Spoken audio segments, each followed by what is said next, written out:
बर्फ के गोले का घर, कूलर, साड़ी और फ्रिज। अरे ये क्या, ये साड़ी भी फट गई। अब क्या करूं? मेरे पास तो और कोई साड़ी भी नहीं है। क्या वो सुनैना, क्यों परेशान हो? देखो जी, मेरी साड़ी फट गई है। थोड़ा सा और सब्र कर लो तुम। पता है ना, बस कुछ ही दिनों में सब कुछ ठीक हो जाएगा। आखिर कब तक सब कुछ ठीक होगा, मुझे तो समझ नहीं आ रहा। हम तीनों भाइयों पर भरोसा रखो। तभी कार्तिक अपने बड़े भाई विजय के पास आता है। विजय भैया चलो चलते हैं, दिहाड़ी का समय हो गया है। अगर हम लेट हो गए तो दरोगा हमें काम पर नहीं लेगा। हाँ सही कहा। हाँ चलो चलते हैं। तीनों भाई दिहाड़ी करने गर्मी में दरोगा के पास पहुंच जाते हैं। अरे अब समय मिला है तुम्हें आने का, देख रहे हो कितना टाइम हो रहा है। देरी से आने के लिए माफ कीजिएगा। बताइए दरोगा जी, क्या काम करना है? अरे वही करना है जो रोजाना करते हो, बेलदारी का काम। चलो काम पर लग जाओ, ये बिल्डिंग 1 महीने के अंदर तैयार करनी है, समझे? इस तरह तीनों भाई बेलदारी के काम में लग जाते हैं। सुबह से शाम तक वो धूप में काम करते हैं। कड़ी धूप से उनकी हालत बहुत बुरी हो जाती है। शाम को उनके काम के पास एक बर्फ के गोले वाला आया करता था। बर्फ का गोला ले लो, बर्फ का गोला, ठंडा ठंडा बर्फ का गोला ले लो। उस आदमी के पास भीड़ इकट्ठी हो जाती है। भैया क्या आप भी वही सोच रहे हो जो मैं सोच रहा हूँ? हाँ, मैं भी वही सोच रहा हूँ। हमने जो पैसे इकट्ठे किए हैं उससे हम बर्फ के गोला बनाने वाली मशीन ला सकते हैं, जिसके बाद हमें इस तरह दिहाड़ी पर काम करने की जरूरत नहीं पड़ेगी और हम अच्छा खासा पैसा भी कमा सकते हैं। ठीक है भैया, चलो फिर आज ही बात करने चलते हैं। कार्तिक, विजय और सुजीत तीनों भाई बर्फ के गोले बनाने वाली मशीन के बारे में दुकान पर पता करते हैं। अरे पूरे 15,000 की मशीन है, पैसे ले आओ और मशीन ले जाओ।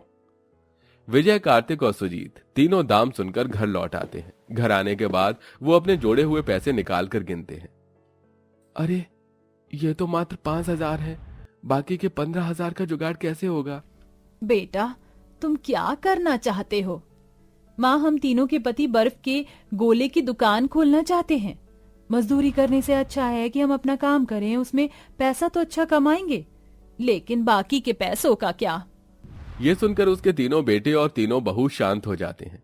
तभी सरस्वती अपने कानों से सोने के कुंडल उतार कर अपने तीनों बेटों को दे देती है। सुनैना गर्भवती है, इस घर में 2 कमरे हैं, तुम तीनों को परेशानी हो ही रही होगी ना। एक कमरे में पंखा है तो दूसरे में वो भी नहीं। मैं चाहती हूँ कि तुम तीनों मेहनत करके इस घर की परेशानियों को दूर करो और गर्मी को भी दूर करो। जाओ, इसे बेचकर अपनी बर्फ के गोले की मशीन खरीद कर ले आओ। सरस्वती के ये कहने पर उसकी तीनों बहू की आंखों में आंसू आ जाते हैं। अब उसके तीनों बेटे सुनार की दुकान पर जाकर अपनी माँ के कुंडल बेच देते हैं और मिले हुए पैसों से वो बर्फ के गोला बनाने की मशीन ले आते हैं। आखिरकार हमारी मशीन आ ही गई।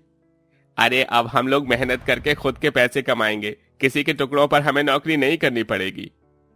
हाँ, तुमने सही कहा। अब जो उनके पास बचे हुए पैसे होते हैं उनसे वो अलग अलग गोले में डालने वाले रंग खरीद कर ले आते हैं और बर्फ की सिल्लियां भी।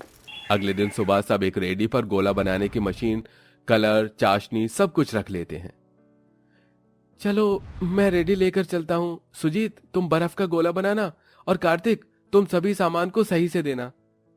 तीनों भाई गर्मी में बाजार में पहुंच जाते हैं, लेकिन बाजार में भरी दोपहरी में खड़े खड़े उन्हें बहुत देर हो जाती है और कोई भी बर्फ का गोला खाने उनके पास नहीं आता। अरे भैया, बर्फ की सिल्लियां पिघलकर आधी हो चुकी हैं, कोई बर्फ का गोला लेने नहीं आ रहा। मुझे भी समझ में नहीं आ रहा, अब करें तो क्या करें। हे भगवान, बस हमारे पैसे नहीं डूबने चाहिए। अगर ये पैसे डूब गई तो हमारा क्या होगा? तीनों भाई बहुत परेशान हो जाते हैं। देखते ही देखते दोपहर से शाम हो जाती है और उनकी हालत बहुत बुरी। कोई भी उनके बर्फ के गोले खाने नहीं आता। शाम तक बस थोड़ी सी ही बर्फ बचती है। चलो अब घर चलते हैं, अब कुछ नहीं हो सकता। तीनों भाई अपने बर्फ के गोले की मशीन को रेडी पर वापस घर लेकर आ रहे होते हैं, लेकिन रास्ते में उन्हें एक गाय गर्मी से बेहाल सड़क पर बेहोश पड़ी हुई दिखाई पड़ती है।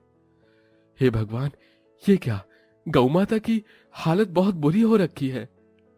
मुझे तो लगता है इन्हें प्यास लगी है, लेकिन हमारे पास बर्फ के अलावा कुछ नहीं है जो हम इन्हें पीने के लिए दे सकें। सुजीत ये सब सुनकर तुरंत बर्फ को मशीन के अंदर डालता है, जिसके बाद मशीन से बर्फ की सिल्लियां चूर चूर होकर निकलने लगती हैं। सुजीत उस बर्फ के चूरे से बर्फ का गोला बनाता है और उस पर चाशनी के साथ कलर भी लगा लेता है। अब वो उस बर्फ के गोले को गाय माता को चटाने लगता है। सुजीत, तुम ये क्या कर रहे हो? बर्फ के गोले से जो रस निकलेगा, गाय माता की उससे प्यास बुझ जाएगी। जैसा कि सुजीत ने सोचा था, ठीक उसी तरह गाय माता की प्यास बुझ जाती है और वो सड़क से खड़ी हो जाती है। मेरी मदद करने के लिए तुम्हारा बहुत बहुत शुक्रिया। तुम्हारे कारण आज मैं एक नई जिंदगी को जी रही हूँ। मांगो, तुम्हें मुझसे क्या मांगना है? गाय माता, आप बात कर सकती हो? हमें तो विश्वास नहीं हो रहा। हाँ, मैं बात कर सकती हूँ क्योंकि मैं वरदानी गाय हूँ। मैं तुम्हारी सभी इच्छाओं को पूरा कर सकती हूँ। हमें आपसे कुछ नहीं चाहिए, हमने आपकी मदद लालसा में नहीं की। ये तो मैं जानती हूँ, लेकिन तुम्हारे बड़े भाई के चेहरे पर जो शिकंज है उसे देखकर मैं ये भी बता सकती हूँ कि तुम लोग किसी परेशानी से गुजर रहे हो। तुम लोगों से खुश होकर ही मैं तुम्हें ये अवसर दे रही हूँ। परेशानी ही परेशानी है गौ माता जी। हमने पैसे इकट्ठे करके माँ के कुंडल बेचकर ये बर्फ के गोले की मशीन खरीदी थी, जिससे हम पैसे कमाने की सोच रहे थे। लेकिन इतनी मेहनत, इतना खर्चा करने के बाद भी हमारा काम नहीं चल पाया। तो ये बात है, इस कारण तुम लोग परेशान हो रहे हो। ठीक है, परेशान मत हो, मैं तुम्हारी मदद करती हूँ। तभी गाय माता के दोनों आंखों के बीच से एक रोशनी निकलकर उनकी मशीन के ऊपर पड़ती है। अब से ये कोई मामूली मशीन नहीं, बल्कि जादुई बर्फ के गोले की मशीन है। इसे चलाते समय तुम जो मांगोगे वो तुम्हें मिल जाएगा। लेकिन याद रखना, जो भी मांगोगे वो सिर्फ और सिर्फ बर्फ के गोले का ही होगा। इतना कहते ही गाय माता वहां से गायब हो जाती हैं।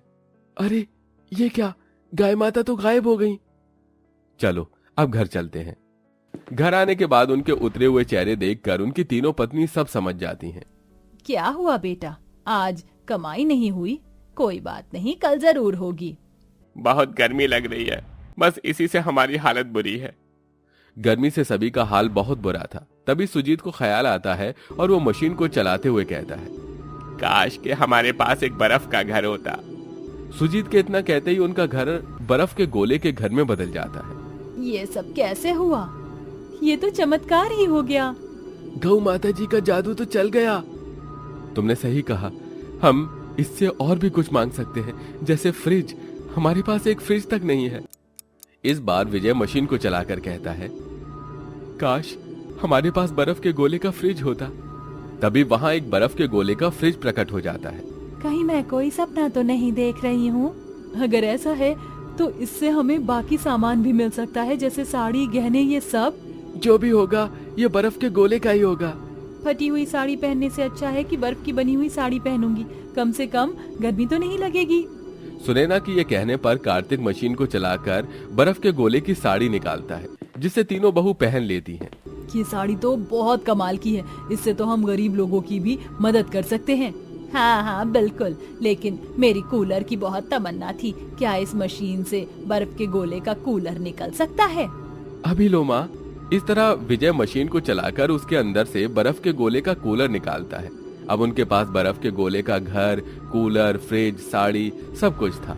इसी के चलते वो अपने साथ साथ गरीब बेसहारा लोगों की भी मदद करते हैं और साथ में बर्फ के गोले बेचने की दुकान भी चलाने लगते हैं। अब उनके बर्फ के गोले आराम से बिक जाते हैं, जिससे उनका घर अच्छे से चलने लगता है और वो खुशी खुशी रहने लगते हैं।